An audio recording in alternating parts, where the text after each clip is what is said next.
అని మాట్లాడాడు. అంటే 5.5 సంవత్సరాల్లో 2.5 సంవత్సరాలు పూర్తయింది. ఈ 2.5 సంవత్సరాలు కాకుండా మళ్ళీ కూడా చెప్తా ఉన్నాం, ఈ వచ్చే 2.5 ఏళ్ళు కాకుండా ఇంకా వచ్చే 5 ఏళ్ళు కూడా 7.5 ఏళ్ళు ఉండవని గతంలో అందరం పదే చెప్తా ఉన్నాం. ఎందుకు చెప్తా ఉన్నాం? ఒక ఆధారం ఉంది. మా గౌరవ ముఖ్యమంత్రి 10 సార్లు చెప్పడం జరిగింది. గతంలో చంద్రబాబు నాయుడు గారు 10 సంవత్సరాల పరిపాలన చేశారు.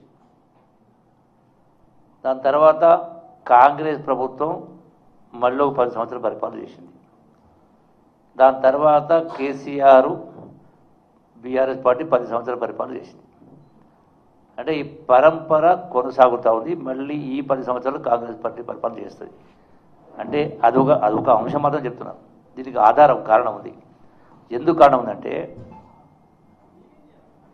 తెలంగాణ వచ్చిన నేపథ్యం, తెలంగాణ త్యాగాలు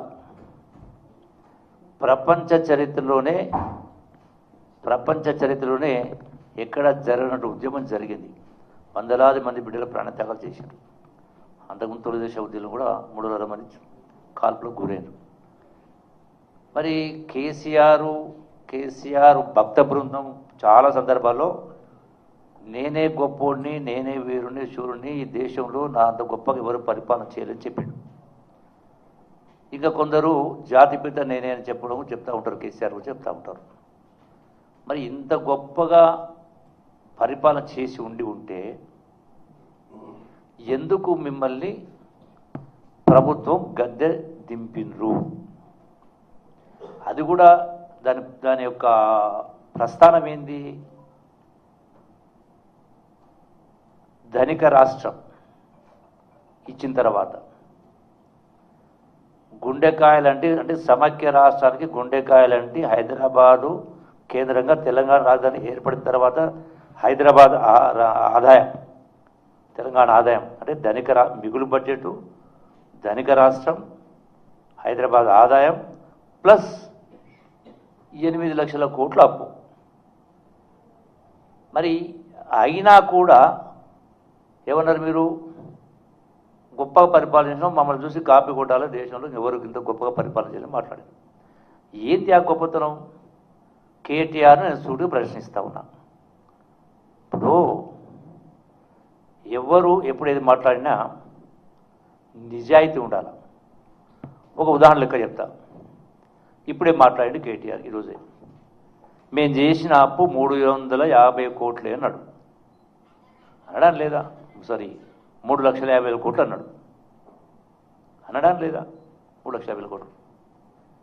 రెండో మాట, ఆ మాట ఇంకోటి ఏమంటాడు? మేము బహిరంగంగా సవాల్ విసురుతూ సిద్ధం లెక్కలు అన్నాడు. అరే, బహిరంగంగా ప్రజలు మొత్తం యావత్ రాష్ట్ర ప్రజలు చూసేది శాసనసభ చూసినా చూడలేదా? రాష్ట్ర శాసనసభలో నిండు సభలో లెక్కలతో సహా రుజువు చేయడం జరిగింది, చెప్పడం జరిగింది. నేను కూడా ఆ సందర్భం ప్రస్తావించిన. హరీష్ రావు అసెంబ్లీ మాట్లాడుతూ మన ఒక సందర్భంలో మాట్లాడాడు. జూపల్లికి చిన్న మెదడు చిల్లుబడ్డదా అన్నాడు. చిన్న మెదడుకు చిల్లుబడ్డదా జూపల్లికి? కేసీఆర్కు బీఆర్ఎస్ నాయకులకు చిన్న మెదడు పెద్ద మెదడు మొత్తం చిల్లులు పడే తెలంగాణ ఖజానాకు చిల్లుబడ్డది. యావత్ రాష్ట్ర ప్రజల జేబులకు చిల్లులు పొడిచింది మీరు. కాదు చెప్పగలుగుతారా? 3,50,000 కోట్లు అన్నావు. నేను అక్కడ శాసనసభలో ఏం చెప్పిన ఆ రోజు? ఎట్లా 3,50,000 కోట్లు అవుతుంది అంటే రాష్ట్ర ఖజానా నుంచి రాష్ట్ర బడ్జెట్ రూపంలో వాళ్ళు తీసుకున్న డబ్బు 4,50,000 కోట్లు సమానంగా అయితే. అంటే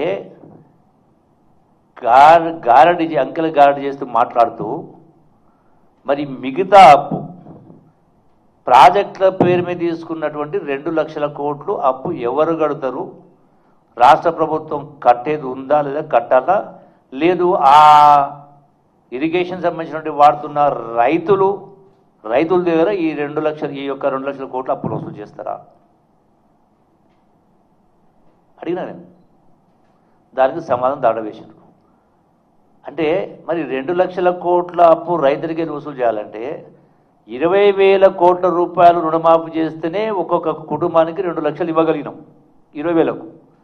మరి 2 లక్షల కోట్ల రూపాయలు రైతు దగ్గర వసూలు చేయాలంటే దానికి 10 అంతలు. అంటే ఒక్కొక్క రైతు దగ్గర 20 లక్షల రూపాయలు మీరు వసూలు చేస్తారా? మీరు ఇరిగేషన్ పైన అప్పు తెచ్చింది, కార్పొరేషన్ పైన అప్పు తెచ్చారు. ఇరిగేషన్ కార్పొరేషన్ అప్పు ఉంటే ఇరిగేషన్ కార్పొరేషన్ అప్పు కట్టాలి కదా.